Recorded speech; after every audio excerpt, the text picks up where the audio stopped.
Donc, bonjour à toutes et bonjour à tous. Donc, Marie-Pierre Bernard, je suis étudiante en relation, au doctorat en relations industrielles à l'Université Laval. Donc, Catherine n'est pas là ce matin avec moi pour faire la présentation. Donc, j'espère que vous allez être gentils pour la période de questions. Donc, ce que je vous propose aujourd'hui, en fait, donc, excusez-moi, pour donc, les comités de femmes là, au sein des organisations syndicales, des espaces séparés légitimes. Donc, ce que je vous propose aujourd'hui, dans le fond, pourquoi s'intéresser, en fait, aux comités de femmes dans les organisations syndicales et plus particulièrement, pourquoi, en fait, s'interroger sur leur légitimité. Donc, la méthodologie de recherche par la suite et quelques constats préliminaires, donc surtout au niveau de deux axes, donc au niveau de la pertinence et au niveau de l'influence des comités femmes et de leur réseau au sein des organisations syndicales. Et pour finir, avec une brève conclusion. Donc, premièrement, pourquoi s'intéresser aux comités de femmes et plus particulièrement à leur légitimité au sein des organisations syndicales? Donc, en 2015, Catherine Le Capitaine et moi-même avons reçu une subvention de recherche de la RUC qui était une alliance de recherche basée au département des relations industrielles à l'Université Laval. Donc, lorsque nous avons reçu notre financement, on a commencé notre recherche sur le leadership syndical des femmes au sein de la FPPE. La FPPE, qui est une fédération syndicale affiliée à la CSQ, donc qui représente les professionnels de l'éducation, donc dans les écoles, dans le fond, les professionnels qui ne sont pas des enseignants, donc les orthopédagogues, les psychologues. Donc, les comités de femmes n'étaient vraiment pas, en fait, l'objet principal de notre recherche lorsque nous sommes arrivés sur le terrain. Donc, par contre, on avait un questionnaire d'entrevue qui était assez large, donc qui nous permettait de recueillir quelques informations, quelques données au niveau des comités femmes. Et donc, rapidement, lorsqu'on a débuté nos entretiens à la FPPE, on a découvert une problématique au niveau des comités femmes au sein des organisations syndicales, donc à leur place au sein de l'organisation. Et donc, c'est vraiment notre terrain qui a fait émerger cette préoccupation-là. Et donc, on a décidé, en fait, davantage d'investiguer. Donc, comme vous le savez, les comités femmes là, représentent une forme d'expérimentation institutionnelle au sein des syndicats pour l'amélioration d'une part du travail des femmes et d'autre part afin de mieux les inclure à la vie syndicale, et ça depuis les années 70. Donc, à notre sens, malgré le fait, c'est sûr qu'il y a certaines critiques adressées aux comités de femmes dans la littérature, comme par exemple leur capacité à représenter une diversité des intérêts chez les femmes. Il n'en restait pas moins que pour nous, lorsque nous sommes arrivés en fait sur le terrain, les comités femmes étaient à notre sens encore perçus comme légitimes et compte tenu en fait de tous les aspects positifs qui ressortent quand même de ces comités dans la littérature. Donc j'en ai inscrit quelques-uns, là, donc lutte, conscientisation féministe, coalition externe et relations avec d'autres mouvements sociaux, reformulation des revendications syndicales, démocratisation interne des syndicats et meilleure intégration des femmes dans les syndicats. Donc, par contre, on a constaté qu'il y avait un enjeu concernant leur légitimité et donc leur place au sein des organisations syndicales, et on a voulu en fait davantage y réfléchir. Donc, au niveau de la méthodologie, donc, comme je vous ai dit au début, on s'intéressait à la FPPE, donc à deux niveaux au sein de la FPPE, donc au niveau du bureau exécutif et au niveau des présidences de syndicats locaux qui sont affiliés à la FPPE. Donc, on avait commencé nos entretiens de recherche et lorsque nous avons en fait découvert l'enjeu au niveau des comités femmes, on a décidé de creuser là-dessus. Donc, on a étendu notre étude, on a ajouté des nouveaux niveaux d'analyse. Donc, nous sommes allés, on a fait une rencontre exploratoire premièrement avec le comité de la condition des femmes de la FPPE et on est allé ensuite interroger les répondantes du comité femmes de la FPPE. Donc, une répondante, c'est quoi par rapport au comité? Donc, une répondante du réseau de la condition des femmes, en fait, au niveau des syndicats locaux, il y a une répondante par syndicat locaux et leur rôle, en fait, et elles ne siègent pas, en fait, nécessairement sur l'exécutif local. Donc, c'est des porte-paroles, en fait. Elles sont porteuses du dossier femmes au niveau local. Et on est allé également au niveau De la CSQ, on est allé interroger le comité de la condition des femmes au niveau de la CSQ et également de leurs répondantes. Donc, le même principe pour les répondantes ici. Donc, une répondante à chaque syndicat local que représente la CSQ. Donc, quelques constats préliminaires. Premièrement, au niveau de la pertinence du comité de femmes et de son réseau au niveau de la FPPE.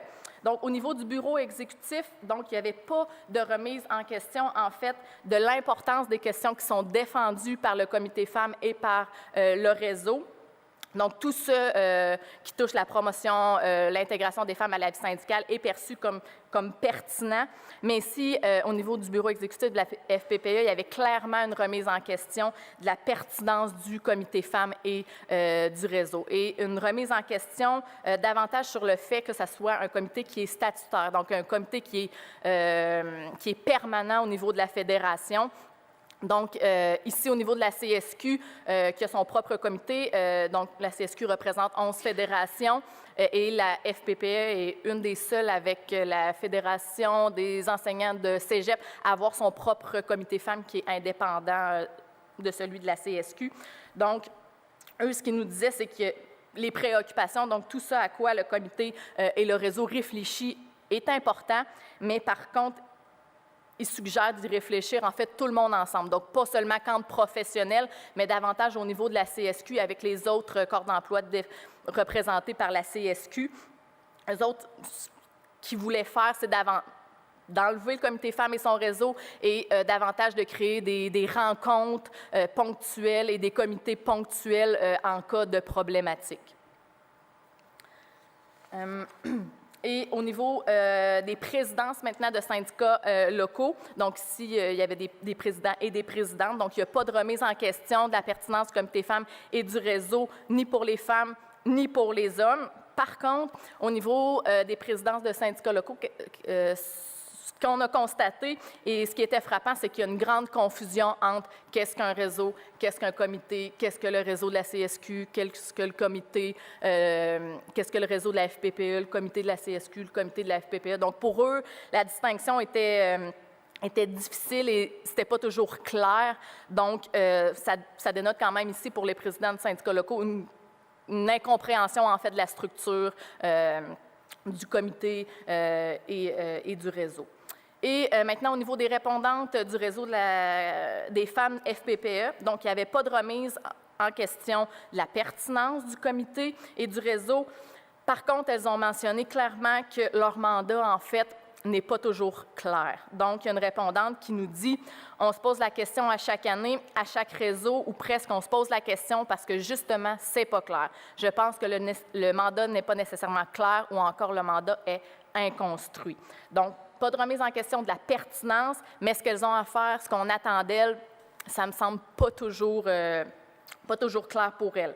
Par contre, c'est mentionné que le rôle de répondante représente une porte d'entrée pour l'implication à la vie syndicale, donc pour voir la vie syndicale et tranquillement s'y initier. Ensuite de ça, au niveau de la CSQ, donc au niveau de la pertinence toujours, mais au niveau du comité femmes de la CSQ, donc à leur sens, le réseau et le comité est perçu comme pertinent. Par contre, elles trouvent que la participation des répondantes est souvent négligée par les syndicats locaux et principalement elles ont mentionné, pour des raisons qui sont financières. Donc, au réseau que nous avons participé, Catherine et moi, donc sur une possibilité d'environ 250 femmes, il y avait 70 femmes présentes. Et donc, souvent, les syndicats locaux, par manque de sous ou par mobilisation, en fait, de leurs sous à d'autres niveaux, comme par exemple lors des négociations, donc qui vont mobiliser en fait une importante partie de leur budget, vont réduire la participation des femmes au réseau de la CSQ. Donc, les syndicats locaux n'enverront pas nécessairement de répondantes au niveau national parce que, bien sûr, ça coûte des sous de prendre une femme au niveau local, l'envoyer au national, la sortir de son milieu de travail, payer les frais et tout ça. Donc, souvent, leur participation est négligée. Puis elles apportaient l'idée que le comité femmes serait davantage en fait pertinent si on en retrouverait un à tous les niveaux. Donc, ce que ça implique, c'est au niveau des 11 fédérations de la CSQ et au niveau de tous leurs syndicats locaux. Donc, tantôt, on se souvient qu'à la FPPE, qui est une des seules fédérations à avoir son syndicat, son comité de femmes et son réseau, eux, ils voulaient complètement l'enlever, tandis qu'à la CSQ, c'est vraiment la différence. On voudrait en implanter, en fait, partout. Donc, ici, il y a vraiment une contradiction entre les deux visions. Et donc, il y a une femme qui nous dit, parce que quand tu te retrouves, tu viens au réseau, mais tu te retrouves toute seule dans ton milieu. En fait, c'est... Donc, à la CSQ, on veut davantage, en fait, se rapprocher des milieux de travail afin, d'une part, de briser l'isolement des répondantes, parce que quand elles vont au national, mais quand elles reviennent, elles sont toutes seules, en fait, dans leur milieu de travail, à porter le dossier des femmes, donc à faire des actions pour faire avancer les intérêts des femmes et d'autre part, pour bien sûr partir des préoccupations de la base. Tandis qu'au niveau de la FPPE, c'était tout le contraire. En fait, on voulait davantage s'éloigner des enjeux locaux. Et au niveau des répondantes du réseau des femmes de la CSQ, donc le réseau et le comité sont perçus encore comme pertinents, donc ils ont leur raison d'être, mais et elles seraient assez d'accord, contrairement aux répondants de la FPPE, sur la clarté ici de leur mandat. Et elles étaient également d'accord avec l'implantation, en fait, d'un comité femmes à tous les niveaux hiérarchiques. Au niveau maintenant du pouvoir d'influence du comité femmes et du réseau, donc au niveau de la FPPE, donc au niveau du bureau exécutif. Donc, les résultats penchent davantage sur le fait que le comité femmes et son réseau, malheureusement, auraient peu d'influence significative sur les orientations de l'organisation syndicale. Par contre, c'est sûr que c'est mentionné qu'il y a des belles réalisations, il y a des vidéos, des conférences, des formations pour les femmes, mais vraiment sans plus. Au niveau maintenant des présidences de syndicats locaux, donc on va un peu dans le même sens. Vraiment, il y a des manques de retombées concrètes au niveau local. Donc, il y a une présidente qui nous dit « Je suis déçue du peu qui descend de la CSQ, de la FPPE, de l'impact que ça a sur les femmes. Je ne vois pas. Il y a des femmes que moi, ce que je vois, c'est qu'il y a des femmes qui sont sur des comités, qui vont là, qui se nourrissent, mais je ne vois pas que ça descend tant que ça. » Donc, pas de rayonnement, malheureusement, au niveau des milieux de travail, donc au niveau local. Au niveau des répondantes du réseau des femmes FPPE, donc, elles affirment qu'elles trouvent qu'elles ont un certain pouvoir d'influence, mais un pouvoir dans le sens qu'elles se voient comme une courroie de transmission, en fait, pour transmettre l'information d'une part à leur exécutif local et d'autre part à leurs membres. Elles parlent aussi également qu'elles se voient comme des modèles, en fait, sur les membres féminins pour les aider à s'impliquer et également pour qu'elles puissent prendre conscience des inégalités de genre. Et ce qu'on a constaté, c'est que, oui, elles disent qu'elles trouvent qu'elles ont un certain pouvoir, mais par contre, le pouvoir qu'elles ont dépend largement de la place que leur laisse leur exécutif local. Donc, elles ne siègent pas, comme je l'ai dit, sur l'exécutif, à moins, bien sûr, de cumuler les rôles, ce qui a été le cas pour certaines. Donc, ça dépend de la place que leur laisse l'exécutif. Donc, certaines sont invitées à discuter du dossier des femmes aux rencontres de l'exécutif. Certaines ont quelques minutes lors de l'Assemblée, mais souvent, elles mentionnaient que c'était le dernier point à l'ordre du jour, puis souvent, ils ont 2-3 minutes, ou même souvent, bon, tout le monde est tanné, on n'en discute pas. Il y en a qui écrivent certains articles dans le journal du syndicat, certaines organisent des activités, mais c'est très variable, en fait, d'un syndicat à l'autre.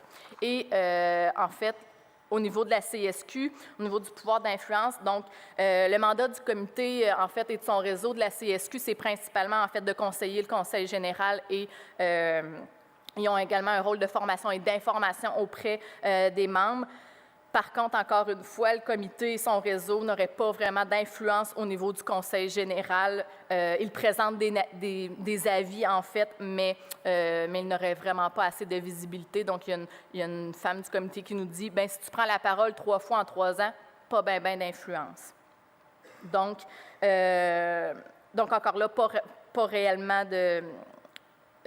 de pouvoir et même également, c'est mentionné, pas de pouvoir non plus au niveau des milieux de travail, donc des rédactions dans les hebdos sans plus, donc pas vraiment de répercussions là, au niveau des syndicats locaux. Et au niveau des répondantes, la majorité, en fait, était tout à fait d'accord avec le fait d'avoir un certain pouvoir d'influence, mais encore là, comme au niveau des répondants de la FPPE, elle parle davantage d'un pouvoir de transmission de l'information au syndicat local et aux membres, donc de transmettre l'info qu'elles vont recevoir au niveau du comité et au niveau du réseau. Donc, et leur principale activité... Donc, quand on leur demandait s'ils faisaient des choses au niveau local, puis tout ça. Donc, elles nous parlent principalement de l'organisation de la Journée des femmes du 8 mars, donc qui est une journée dans l'année, et leur participation au réseau. Donc, très peu d'implication au niveau local ici. Donc, pour terminer la conclusion, donc je ne sais pas si on peut appeler ça une conclusion, mais en fait, c'est les premiers constats que nous avons faits et ce à quoi nous voulons continuer de réfléchir. Donc, la remise en question, bien sûr, de la structure plutôt des comités femmes et de leur insertion dans la structure syndicale et pas la remise en cause des enjeux et en fait des idées qu'elles défendent, que le comité défend. Donc, c'est vraiment l'enjeu de savoir à quel niveau est-ce qu'on devrait retrouver les comités femmes et quelle structure, en fait, ils devraient prendre pour, d'une part, pouvoir répondre aux besoins des femmes et, d'autre part, bien sûr, être capable d'influencer, en fait, les organisations syndicales. Et, bien sûr, on constate que les comités réseaux ils ont des rôles assez passifs, donc davantage un rôle de transmission de l'information. Et donc, au-delà de la diffusion de l'information, il ne semble pas vraiment avoir de retombées, des propositions, des retombées qui sont concrètes au niveau des milieux de travail. Donc, pas vraiment de plan d'action, pas de plan stratégique. Donc, très peu à ce niveau-là. Et d'autant plus que ça... Au niveau de la clarification du mandat, du rôle qu'elles ont, du mandat qui leur sont confiés, c'est pas nécessairement toujours clair, donc c'est difficile quand tu comprends pas un peu qu'est-ce que tu as à faire d'apporter des changements, donc d'apporter des choses. Et bien sûr, leur mandat n'est pas, c'est ça, nécessairement toujours non plus de grands porteurs de grands changements. Donc, merci.